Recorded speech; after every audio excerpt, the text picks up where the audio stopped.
ओम नमो भगवते वासुदेवाय। पूर्व श्लोक में भगवान ने द्वंद्व मोह से मोहित होने वालों की बात बताई। अब आगे के श्लोक में द्वंद्व मोह से रहित होने वालों की बात करते हैं।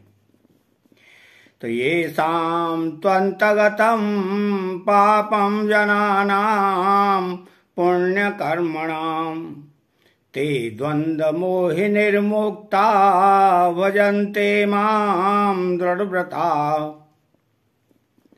ये शाम त्वंतगतम पापम जनानाम पुण्य कर्मणाम।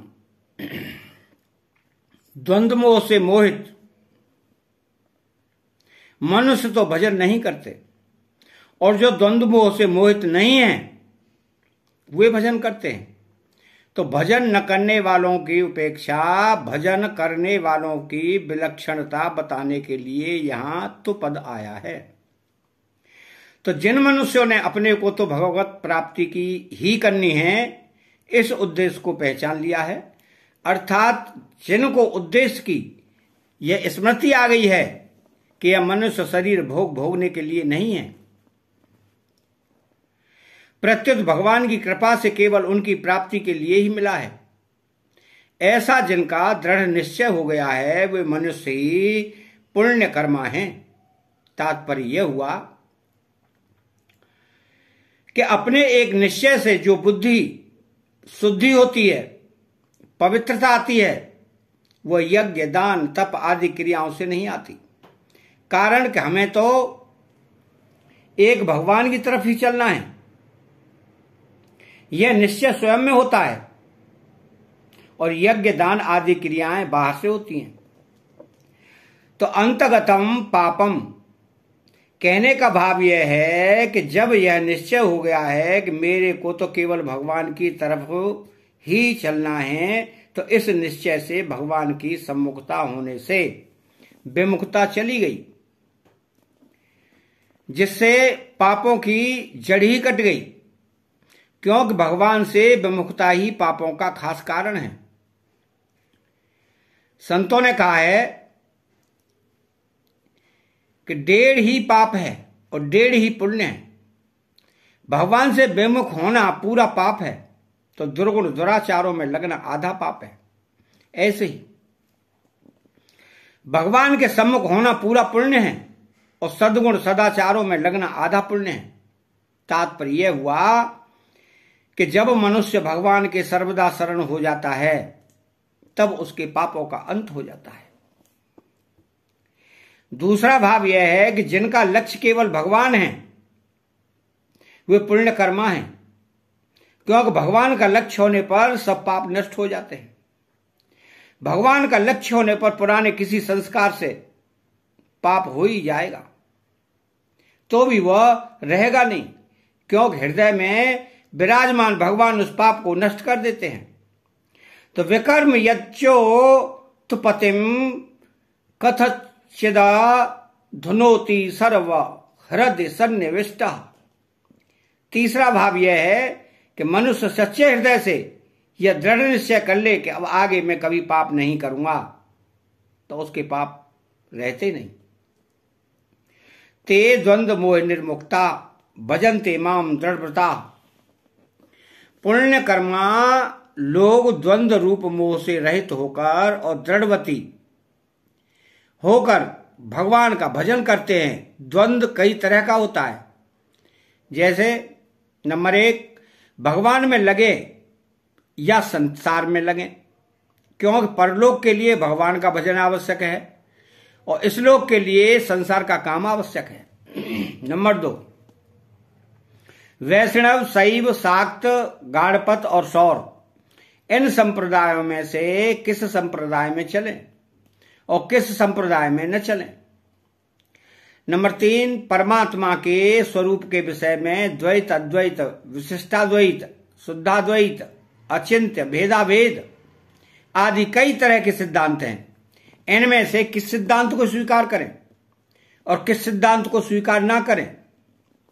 नंबर 4, परमात्मा की प्राप्ति के भक्ति योग, ज्ञान योग, कर्म योग, ध्यान योग, हठ योग, लय योग, मंत्र योग आदि कई मार्ग हैं। उनमें से किस मार्ग पर चलें और किस मार्ग पर ना चलें। नंबर 5, संसार में होने वाले अनुकूल प्रतिकूल, हर्ष शोक, ठीक बेठीक, सुख दुख, राग द्वेष आदि सभी द्वंद्व हैं। उपयुक्त सभी पारमार्थिक और सांसारिक द्वंद्व रूप मोह से मुक्त हुए मनुष्य दृढ़ व्रती होकर भगवान का भजन करते हैं। मनुष्य का एक ही पारमार्थिक उद्देश्य हो जाए तो पारमार्थिक और सांसारिक सभी द्वंद्व मिट जाते हैं। पारमार्थिक उद्देश्य वाले साधक अपनी अपनी रुचि, योग्यता और श्रद्धा विश्वास के अनुसार अपने अपने इष्ट को सगुण माने, साकार माने, निर्गुण माने, निराकार माने, त्रिभुज माने, चतुर्भुज माने अथवा सहस्त्रभुज आदि कैसे ही माने, पर संसार की विमुखता में और परमात्मा की सम्मुखता में वे सभी एक हैं। उपासना की पद्धतियां भिन्न भिन्न होने पर भी लक्ष्य सबका एक होने से कोई भी पद्धति छोटी बड़ी नहीं होती।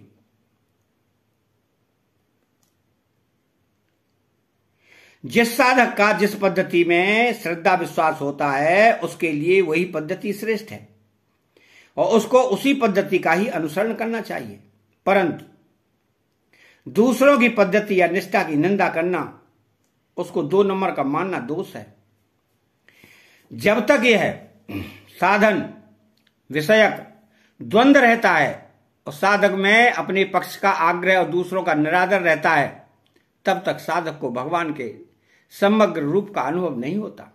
इसलिए आदर तो सब पद्धतियों और निष्ठाओं का करें, पर अनुसरण अपनी पद्धति और निष्ठा का ही करें। तो इससे साधन विषयक द्वंद्व मिट जाता है। मनुष्य मात्र की यह प्रकृति होती है कि ऐसा एक स्वभाव होता है कि जब वह पारमार्थिक बातें सुनता है तब वह यह समझता है कि साधन करके अपना कल्याण करना है, क्योंकि मनुष्य जन्म की सफलता इसी में है।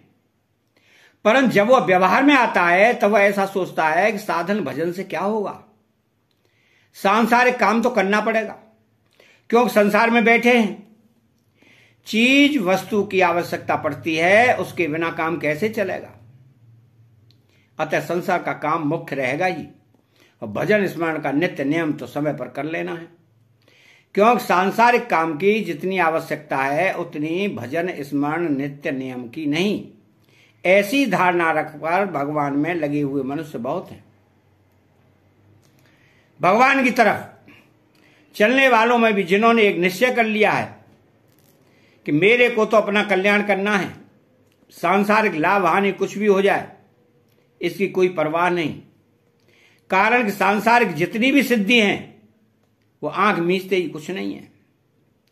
तो सम्मीलने नयन योर्न हे किंचिदस्ति, और इस सांसारिक वस्तुओं को प्राप्त करने से कितने दिन तक हमारा काम चलेगा, ऐसा विचार करके जो एक भगवान की तरफ ही लग जाते हैं और सांसारिक आदर निरादर आदि की तरफ ध्यान नहीं देते, ऐसे मनुष्य द्वंद्व मोह से छूटे हुए हैं।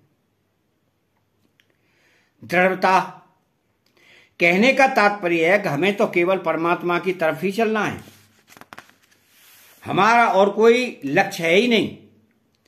वह परमात्मा द्वैत है कि अद्वैत है कि शुद्धाद्वैत है कि विशिष्टाद्वैत है, सगुण है कि निर्गुण है, द्विभुज है या चतुर्भुज है, इससे हमें कोई मतलब नहीं है।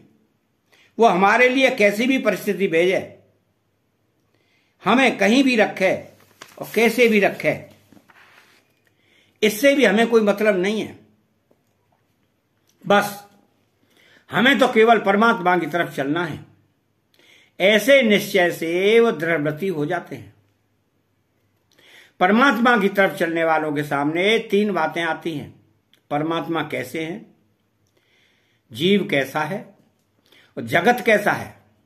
तो उनके हृदय में उनका सीधा उत्तर यह होता है कि परमात्मा है, वे कहाँ रहते हैं, क्या करते हैं आदि से हमें कोई मतलब नहीं, हमें तो परमात्मा से मतलब है। जीव क्या है, उसका कैसा स्वरूप है, वो कहाँ रहता है, इससे हमें कोई मतलब नहीं। हमें तो इतना ही पर्याप्त है कि मैं हूं, जगत कैसा है, ठीक है, बेठीक है, हमें इससे कोई मतलब नहीं। हमें तो इतना ही समझना पर्याप्त है कि जगत त्याज्य है और हमें इसका त्याग करना है।